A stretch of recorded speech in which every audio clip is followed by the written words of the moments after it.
दुल्हा मिलतो झकास गे हे पुरी जतो सब मन के सरधा पुरी जतो सब आस गे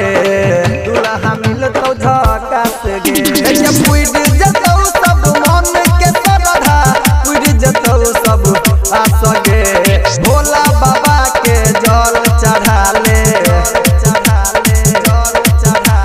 भोला बाबा के जल चढ़ाले तोरा दुल्हा मिलतो झकास गे हे भोला बाबा के जल चढ़ाले तोरा दुल्हा मिलतो झकास गे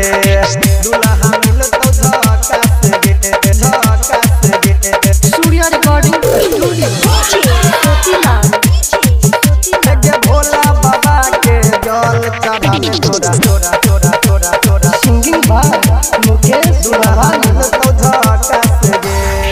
हमारा संगे जल चढ़ावे चल न तू देवा घर घर घर घर बोले बाबा तोरा पछौरी फेर देतो नजर जर जर जर फेर देतो गे नजर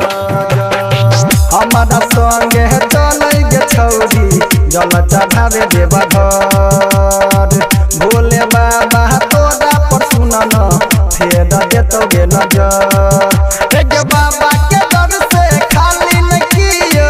जाय छै चले विश्वास गे भोला बाबा के जल चढ़ाले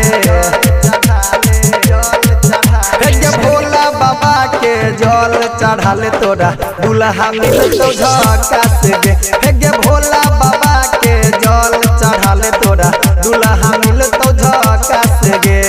भोला बाबा के जल चढ़ाले तोरा तोरा तोरा तोरा तोरा सूर्या रिकॉर्डिंग स्टूडियो दुल्हा मिलतो झकास गे सिंगिंग बाय मुकेश नवाज दुल्हा मिलतो झकास गे शिव के भक्ति में छै खूबे सकती मान जो हमर गे बात बात बात बात सरकारी नौकरी वाला दुल्हा मिलतो तोरा ये समाट माट माट माट मिलतो तोरा ये समाट शिव के भक्ति में छै खूबे सकती मान जो हमर गे बात सरकारी नौकरी वाला दुल्हा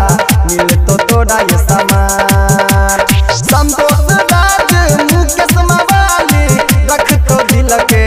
पास गे भोला बाबा के जल चढ़ाले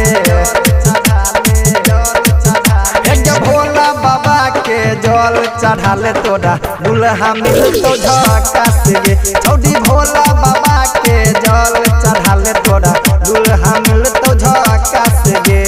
दुल्हा मिलतो झकास गे।